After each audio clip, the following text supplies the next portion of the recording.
Okay, this is part 2 of our chapter 12 recording on, we're going to start here on the prescription filling process. So each person who participates in the filling process has the opportunity to catch and correct a medication error. So just as a reminder, and you'll probably hear me say this several times, it is important for you to check for errors at every station. And I call this rule is the tick check tech rule. So if you're on the second station, then you're going to check for errors from the tech that had previously worked on the medication or the prescription. So prescription filling process, there's going to be 3 steps. The first 3 steps is what we're going to go over. Then once we go over those first 3 steps, we'll start the other ones. So it is a step-by-step process. So once the pharmacies are broken into individual steps, each step should be reviewed to determine what information is necessary to complete the step and what resources can be used to verify the information. So the first step we'll go over is receive and review prescriptions. Is the prescription legible? Is the first thing. So when you get a prescription, you need to review it. Is it legible? Can you read it clearly without any assumptions? So if not, you want to check with the physician or nurse or pharmacist. Is the prescription valid and legal? Be familiar with your state requirements. I know some people may be planning on working out of state. Check with physician, pharmacist, or nurse if necessary. So on the prescription valid and legal, you got to think of things like, yes, did the physician or the prescriber sign the prescription? It has to be signed in order for it to be valid and legal. Does anything on the RX look like it was altered or added or changed? Refills, you have to think about. Some people try to, if they have a prescription for maybe say Ativan, they may try to, there's no refills on it, they may try to change that to a 8 or something or a different number. So look for different colors in the ink and things like that. Is it outdated? So people will hold on to prescriptions that doctors give them and they may not need it right away. Then they'll try to bring it in and get it filled, and if it's out of date, it is not valid anymore. Also, narcotic prescriptions require DEA by the prescriber on the actual prescription. If it is not on there, it is not legal. So you want to be careful when you're reviewing the prescription. Order is going to be very important. Outdated prescriptions should not be filled. Okay, so you want to check for missing information or confusing information or anything that looks altered or just may have, bring up a red flag. So you just want to always verify it. So anything that's missing or confusing or looks, questionable, you need to verify it with the doctor or the nurse. So a prescriber's signature is required for a written prescription to be considered valid, along with his name, address, and phone number. So you have to be able to track where that prescription came from. And also a prescriber's DEA number is required also to be on the prescription for narcotic prescriptions. Prescriptions contain 3 basics of information. The physician information, so just some examples. The DEA number or the physician needs to be on there. The address, the phone number. Because you think of ways you need to contact the doctor. Patient information. Need to have the patient's date of birth. You always want the patient's date of birth because you may have that patient with, say, Mary Jones, may be in your computer 3 or 4 times, but they just may all have different middle names. So you always want to verify that patient with the date of birth. You need their full name, phone number, address, and their allergy information as well. Medication information, you need to make sure that the drug name, dose, the dosage form, the route of administration, refills, directions for use, and a dosing schedule are going to be included on the prescription. And then you want to always make sure that the prescription is always dated as well.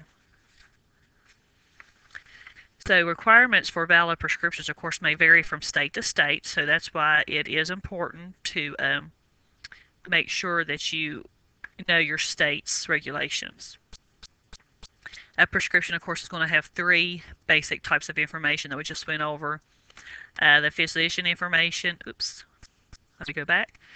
Information must be sufficient to determine whether the prescription was written by a qualified prescriber. So is his address, phone number, or DA number on there? Signature is required for the RX to be valid. Verbal prescriptions are the only exception to that rule, but usually pharmacist will take all. The pharmacist is supposed to take all verbal prescriptions over the phone, unless it's just a refill from the patient.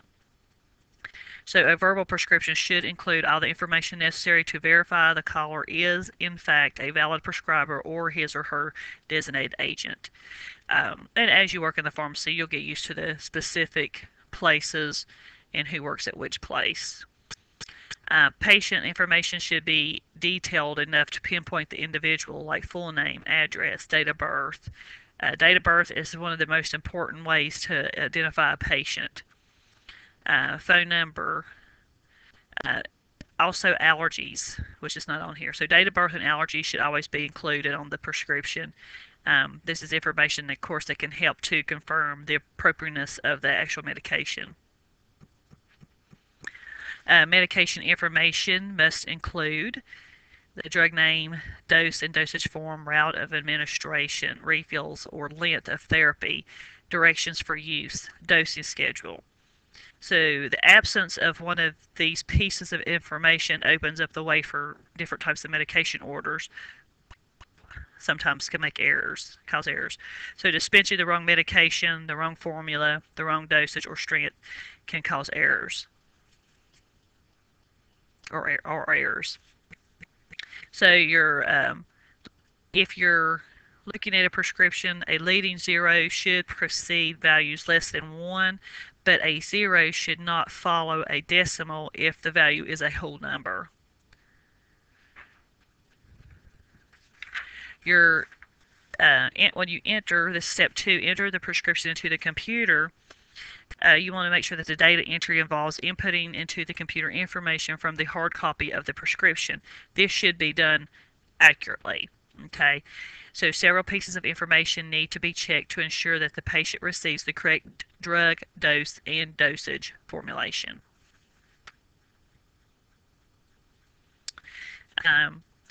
Things to think about. Do the drug choices on the computer screen include the exact drug on the prescription?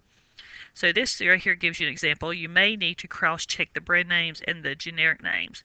So if you look at this picture here, it's showing you an example. If the tech gets distracted or doesn't pay attention or focus on their job when she's inputting or entering the prescription into the computer, then he or she can easily pick the wrong medicine. So both of these are orthotricycline, but the one in the yellow is the orthotricycline low. So this is sometimes a common mistake of a look-alike, sound-alike drug. So you should always double-check look-alike or sound-alike drug selections as well. Some more things to think about when you're entering the prescription into the computer. Does the spelling on the prescription match the drug selection? Do the units and increments of measure, gram, milligram, microgram on the drug selection options match those with the prescription? You may need to cross-check the measure prescribed with the drug choices listed. So this is just information to double-check. More information to double-check. You have for the dose selected, do the available strengths or concentrations match? Does the dose or concentrations have leading or trailing zeros, and does it require a decimal? So you want to cross-check doses that contain leading or trailing zeros. So special attention should be paid, of course, to dosages, formulations, concentrations, and the increments of measure. Because a lot of times you will have the same medicine on the shelves, several times, but they may be in different dosage forms. They could be in different dosage strengths, and I'm getting tongue-tied, and I apologize. Some more things to think about. Do the available forms match the prescribed route of administration? The doctor may have written it by liquid, so you want to make sure it is given by mouth, things like that. The pharmacist and the technician should check each piece of entered information before proceeding. In a community, excuse me, I'm getting tongue-tied. In a community pharmacy, uh, after the prescription information is entered or added into the computer, it is billed to the insurance company. So the pharmacist checks the RX again at the end. But it's still important that once that first person enters the information to the computer, it is given to the insurance company or billed to the insurance company in a community pharmacy. So it is important to make sure that you have that information correct. Perform the DUR and resolve medication issues. For every prescription, the pharmacy technician should complete a computerized DUR, which is a drug utilization report or review, of the patient profile to check for allergies and multiple drug therapies. The pharmacist should perform a medication review to check for drug interactions and duplication of the therapy. So it's very important, especially for the patient taking multiple medications and also for your pediatric patients as well. So a safety note, the pharmacy tech, of course, should check the patient profile for existing allergies or possible drug interactions. The computer software usually or generally will flag allergies for you or by the tech. But the tech should, of course, bring any type of potential problems to the attention of the pharmacist. Step 3, perform the DUR and resolve medication issues continues. The dosage must be carefully checked for pediatric patients because the dosage, of course, on the RX and what was entered into the computer should be checked very carefully. So like a pediatric patient, you wouldn't want to give them an adult strength medication because it could potentially be very harmful to them.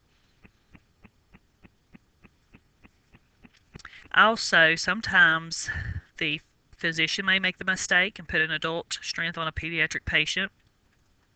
So anything prescribed, the dose frequency of the dosing of the medicines must be consistent with the manufacturer's recommendations.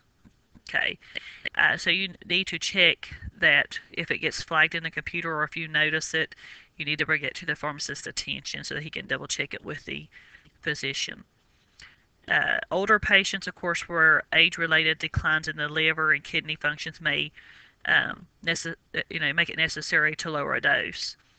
So if a DUR is going to be flagged in the computer, sometimes the pharmacist may decide to cancel the patient on that type of medication or to warn them or to let them be aware of some things, or they may contact the doctor before filling the prescription depending on the severity of the DUR.